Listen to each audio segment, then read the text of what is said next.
Modus sewa ruko fiktif residivis Jakarta raup Rp156 juta di Bali.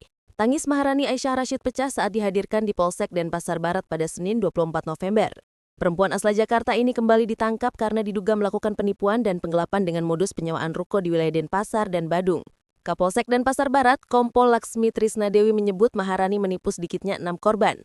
Pelaku berpura-pura sebagai pemilik ruko, menerima uang sewa dari para korban, lalu menghilang.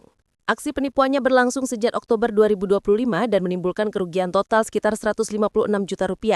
Salah satu korban, Silvi Anggra ini tertipu setelah melihat iklan penyewaan ruko di media sosial. Silvi sudah membayar hingga Rp21 juta sebelum akhirnya mengetahui bahwa ruko tersebut bukan milik Maharani.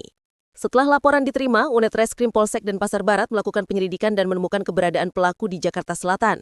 Pada 19 November, polisi bekerja sama dengan Polres Jakarta Selatan dan mengamankan pelaku. Hasil pemeriksaan menunjukkan Maharani melakukan penipuan di 6 lokasi berbeda, dengan kerugian antara Rp20-42 juta di tiap lokasi. Polisi juga mengungkap bahwa Maharani merupakan residivis kasus serupa di Jakarta Pusat pada tahun 2019.